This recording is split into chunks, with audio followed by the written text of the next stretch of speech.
Welcome to the start of year 6. We're gonna get Koyanskaya of Light, or Tamamo Koyanskaya no Hikari. We're gonna get her very, very soon on this server. I have used her for year and a half now. I first got Koyanskaya on JP on her first rerun. I got very, very lucky on that. And I have definitely made a lot of use of my Koyanskaya. She is either Bond 10 or Bond 11. I forget. I use her in lottos all the time. She is a amazing servant, whether you're talking about as a support, a SubDPS, or as a DPS herself. She can do it all. She is your reliable, dependable secretary that is just gonna watch you struggle and enjoy watching you squirm on the ground as you try to get back to where you were. She will amp you up. She will bring you all the way up just to watch you fall all the way back down. And then she'll help you rise back up. That's the kind of person Koyanskaya of Light is. She is not someone that is helpful to humanity for the sake of being helpful. She loves humanity for the enjoyment it gives her. Has to do with this. All right. Yeah, so this is a servant I have, like I said, I have extensive use using her. One thing you gotta know, you do not need to bring her just for farming. She roids out buster cards so much that you start doing noble phantasm damage as just crit damage. I have seen multiple times in her set, especially using her with Ozymandias, of him hitting for 400,000 damage while using a Heaven's Feel CE. So just attack buff that doesn't affect his buster crits. Now imagine if I put on the Canis CE that gave crit damage and stars return. That would probably be up in the 500,000s. Double Koyanskaya lets buster servants handle nodes arts and quick could not handle normally. Quick, yes, because of the stars, but they have to heavily rely on refund. And if you have one enemy on a quick servant and you don't have any quick cards or just cards in general after that quick MP, you're kind of screwed. You have to use the MP, and because you're only fighting one enemy, your refund's gonna be shit. Buster servants only partially have that problem because they don't care about refund. They are building to be able to brute force every single time.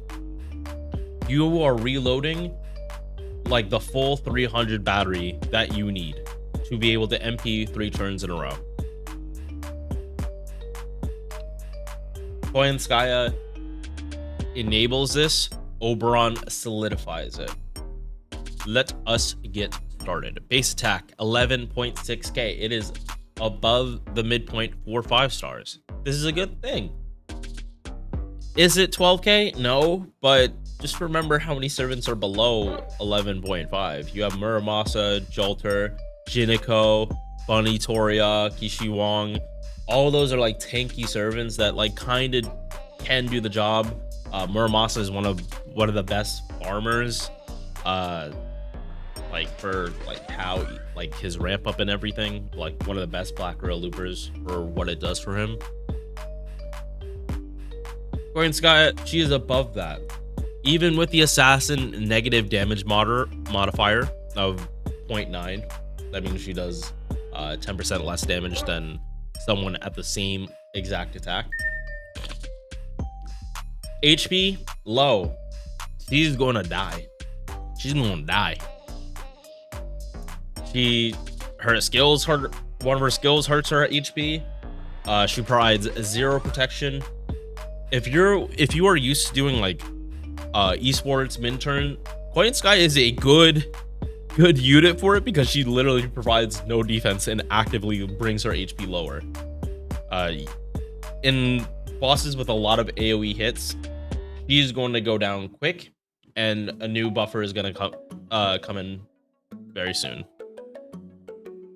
Which, depending for esports, that's amazing. It is like Castoria and Merlin are known for being super tanky. It's like for min turning, it is very helpful that you have a support that is not going to stick around for 20 turns. Like that is definitely both a good and a bad thing, that a support is providing no defense for a DPS, and that DPS is solely reliant on their own kit to stay alive. But most of the time, Buster teams, again, like I said, they go very fast these days, especially when you throw in Oberon with his tactical nuke skill. The deck. Well, first base stats: star weight, star gen, normal assassin numbers, just a little bit higher with this 0.5%. MP charge 0.76 with this 4-hit arts card. This is one of the best arts cards in the game. Her MP bar goes really quick. Like you get a lot of refund off this. And quick cards, 4 hits. She decent enough hits for assassin. Nothing really to complain about. Like she will gen stars whether she's hitting her skill or hitting her quick card. 5-hit extra attack. It will refund a good amount of MP and charge. It will do some decent damage, but it's not going to be like Summer Ibuki's, Morgan's, Arjuna Altars extra attack, which when they're like fully buffed up, that does like 100,000 damage. Like those extra attacks hit hard when they get all those attack buffs. Because if you didn't know, when you upgrade your extra attack from the appends, the damage is affected by how high your base attack is. If you have low base attack, your extra attack is not going to be buffed as much as someone that has higher base attack. So, fun fact there. Good that it's at least at a good point on the spectrum. So, first skill is what she's most famous for, enabling Buster reloading, as Toho Sniper would say, which, since she's all about the guns, always wielding the guns, you see a gun in every single stage, I think it's fitting to call it Buster reloading officially, but we're all gonna say what we're most comfortable saying. Targeted 50% battery, reduces their skill cooldown by 2, deals 1,000 damage to the party without killing. I think that's the most important part, that you don't accidentally kill your DPS while doing this. Oh my god, how funny would it be if you actually got your own DPS killed off this? Like, actually, like some Hijikata type shit. Like, imagine if this actually, like, by the way, be careful when using her with Hijikata. If you delay this buff, he might not survive the Black Rail. Miss had to put on a 3-star CE in his one-shot Gatia video because, not because of Koyanskaya Dark, but because Black Rail killed him. It brought his health way too low for that guts. But yeah, this is the part, reduces skill cooldown by 2. Priority number 1 for all Buster units, if you want them to reload, loop, farm, however you want to phrase it, you need to level battery and mana loading. They need to be maxed out. Because it doesn't matter if you can double stack your DPS when you're farming, or your DPS skills when you're farming, if you can't actually pop your MP on the last turn. Now, if you're only caring about challenge quests, using single targets, you're not really caring about 3-turn reloads, don't worry about this. Don't worry about like needing the battery skill. You can go for your DPS, but just know, like, if you level the battery skill, your unit will be able to start the farming themselves, and then you just use that servant to farm for their own mats, or use them until you can get the lore to max out their damage steroids. Some of them, like, you actually don't need to lure if it's a if it's a 5-turn cooldown at max. That means if you're between 6 and 9, it's at 6. Meaning you can pop it turn 1 and 3 and still double stack it. The 5-turn is just so you can pop it on back-to-back turns, make either your turn 1 and 2 more damage, or your turn 2 and 3 more damage. Usually it's the turn 2 and 3 though. like at the higher end of the spectrum, specifically Artoria. Yeah, just good skill, amazing. It's on an 8 turn. This is to stop her from really taking advantage of this that much, because then she doesn't really double pop her own battery. It's because of this 8 turn. You're not that concerned with it. Just bring another support. She is like already a sub DPS that would normally be on farming. So just bring another one. Yeah, the cooldown is a little awkward if you want her to be doing the farming, but there are other assassins that you could be using to do your farming. Second skill, aptitude for slaughter. Man, increases the damage against human enemies. Sorry to say, this is trash mobs when you're farming, not servants. There is only Vodamine,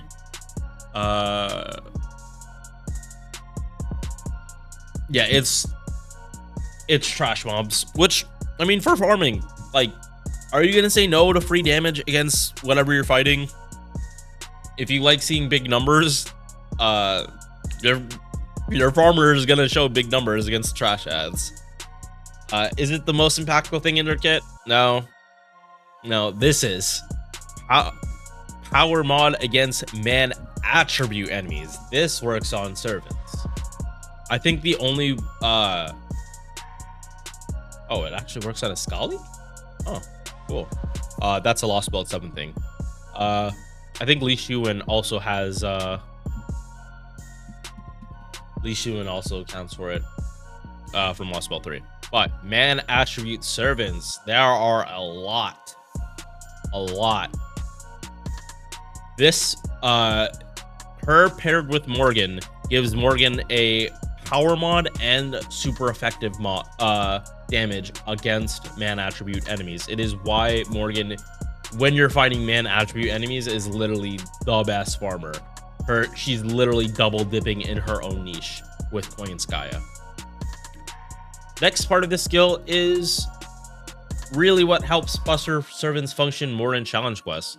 You get refund off Buster cards. You are not heavily reliant on having good quicker arts cards because you just brute force reload your MP. If you have a unit with a triple Buster deck, this is amazing because now they have 60% MP that they get just from hitting red. And as we all know, you hit red until they're dead, especially when you're using Berserkers. She is amazing when you pair her with Berserkers. They love Koyanskaya.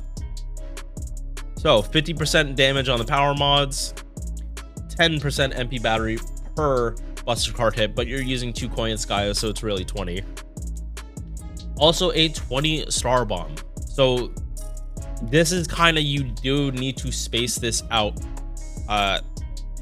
It doesn't really come up in farming that much. Like, you don't really need the power mod against humans, but like for your boss fight, like the last chunkiest enemy in the wave, you might need to wait till turn 3.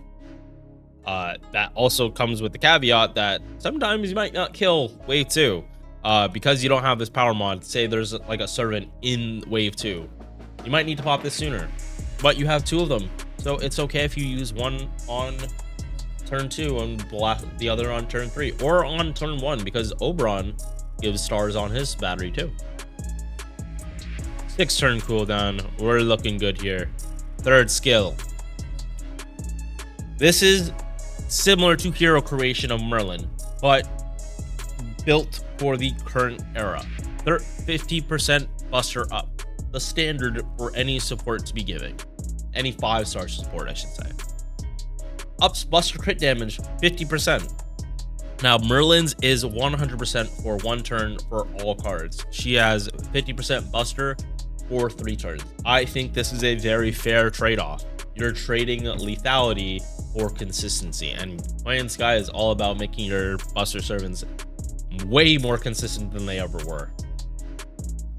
And the cherry on top, the big poobah for this skill, 5,000 star weight for Buster cards. Berserkers have terrible star weight. We saw it first with Arjuna Alter, how disgusting Buster Servants are when they're Buster Berserkers are when they're actually allowed to crit on their Buster cards. Raiko, I think, was the first one. Juna is the one that made it infamous for really red to your dead and doing so much damage. They had to build the game around him. That's how lethal adding star weight to Buster cards when you're already roiding out on Buster. These days, a lot of supports on JP are giving this kind of star weight because some of them are taking into account you're using them with Berserkers. It's good that this is becoming more standard. But remember, 5,000, the reason it's 5,000 is because their base star weight is like 10. So them getting this is actually needed if they want to get any stars. If it was like 500, it literally wouldn't do much. It would bring them to the base for a caster. The base. So if that caster has like any other star weight, that Berserker's not getting it. If you have any other servants that have like higher star weight, like say an archer, you would need like 1,500 on the star weight. That is why this number is 5,000, to make it so no matter who you're fighting, you get the stars, unless Melisande or Lancer Saber Lancelot is on the field. Then they are stealing all those stars. There's literally nothing you can fucking do about it. Like, those servants have 5,000 star weight when their star weight is already above like 70, so you can't steal stars from them. No, like, it is very hard to steal stars from those two specifically. And Melisande is someone you would be using with bitch, so it is straight up overkill how much star weight Melisande can get. Moving on to the passives. Riding performance B, quick up 8%. Good, makes these quick cards better. As an assassin, that's always good. Independent action EX, 12% crit damage. Independent manifestation, 6% crit, 6% insta kill, 6% mental debuff resistance. Shapeshift A, arts up 10%, crit damage 10%. Oh, sorry, Sargen up 10%. So this is even better. And then Goddess Metamorphosis guns for 20% MP damage. What the fuck are her passives? She outclasses, like, these are like like 3 different servants passives, like, combined, and it's still better. Like, this is definitely not power creep. There definitely is no difference between this and a servant having just magic resist or not having passives at all. Huge difference. Yeah, this is all good. It means like she has a buff to all her cards if you want to use her as a DPS. There's literally nothing that you can say that's bad about this. Everything is good. This is fucking amazing. MP damage up for free, which will also stack with Oberon if you want Mitch to be used with him as the DPS or as the sub DPS in Lotto. Like, I didn't really talk about like setups for Lottos, but like if you have a 50% CE, like you can just have 3 DPSs and they all just MP. Like, if your damage is high enough, you don't need to be looping. You could just have like bitch provide buffs if a servant needs it. That's a really good thing about bitch. They took note of that and put that on Summer Scotty. That's part of the reason. And Oberon's the same way. Supports that are also having damaging MPs. They're great in lottos. They're great in events. You don't need to go for full refund when your support can MP and clear away themselves, right?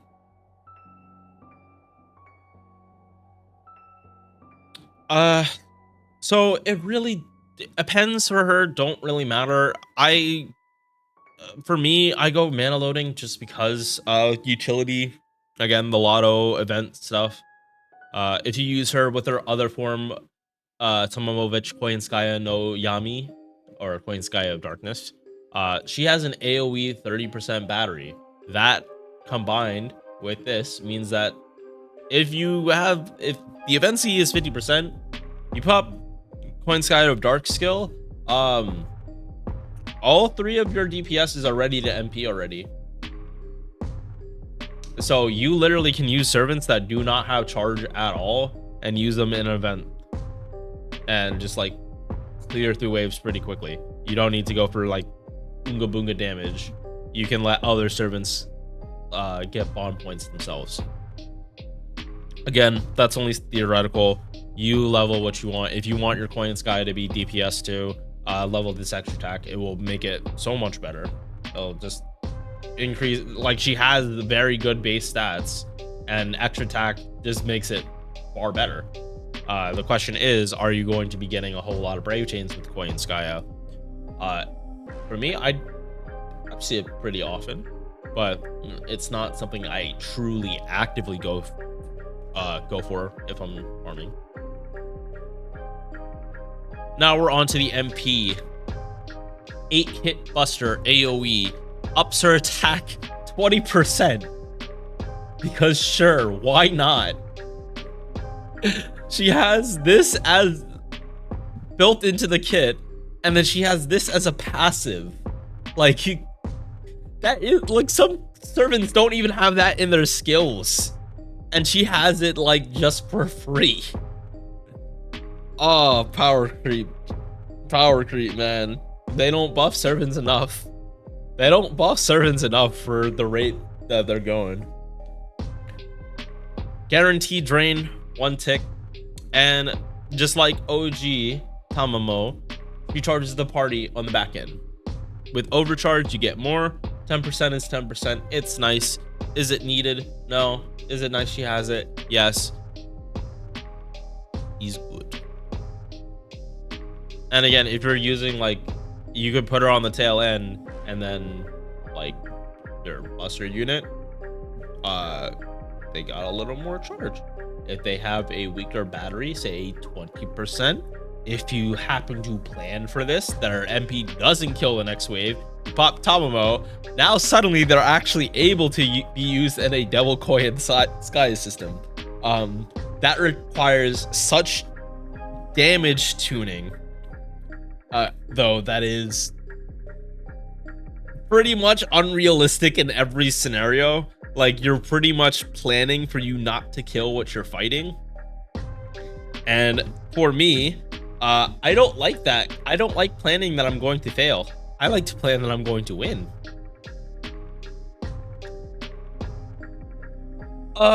And as we come to the end of the view, let's just go through what items you need. If you don't have bullets, you better go get your ass farming right now, because this girl needs so fucking many. You need like 160 of these things. I have 200. I made sure I had enough of these before like we even came close. You need 24 of these arrows. Get your ass to farm it. Oh no, 24 for 1 skill. You need like 80, 72. Get your ass farming. You need eggs. Good fucking luck, because everyone always needs eggs. Her pen skills are far more manageable, but holy shit, you are screwed if you do not have this shit leveled. Like, these are like one of the killers for pure prisms. For your supports, they are the killers because they need so much, because they know they're going to be used so often. They can hike up the cost as much as they want. And her bond CE, which I didn't really notice this like all the times I see it, but I actually know where this is. I'm pretty sure this is Miami. I think I actually know where they took inspiration for this. This might be South Beach. I think this is South Beach. I could be wrong on that, but I have seen this before. I have seen like a hotel that looks like this, like the structure of this. I've been to Florida so many times in my life. This is Florida. This is Key West. It's somewhere on the coast of south coast of Florida. I think it's really cool. How it gives the party power mod against man and man attribute and human enemies. And yeah, much like Castoria, she is coming to us early ahead of Lost Belt 7. I am not giving any more spoilers on that, but she does play a role in it. Now, I don't read on JP because I wait for the story here on NA. So I don't know the full story, but I do know it is tied to Tunguska later this year. So you're gonna have to wait for more. So rejoice, Yorokobe. You get to learn more about another Tamamo this year. She gets some actual content after all the Nero content that was so hype on JP. JP better get back to some MIKOON content. Give us some Amaterasu now. We have Beast Nero. Give us Amaterasu. Anyway, this is Koyanskaya of Light. He's a very dope servant. Is she a must pull?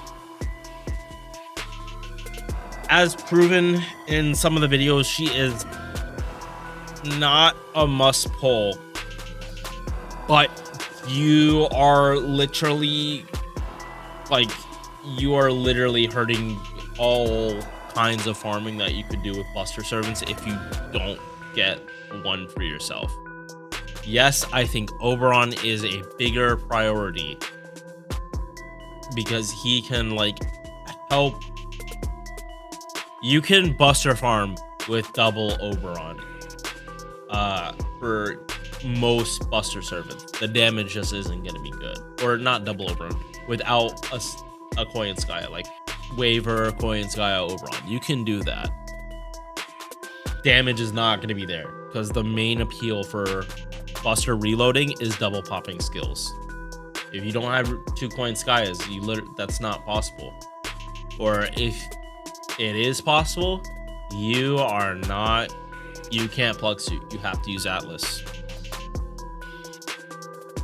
So, good luck on your rolls.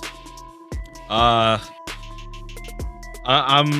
don't know if Plushie's gonna go for another MP5. I think he's still I think his divorce series is keep getting twists and turns at every step of the way. But hope you guys have a good day, and I hope to see you guys in the next one. Peace. Thank you for making it to the end of this video. If you enjoyed, drop a like or sub. Hope to see you in the next one. Peace.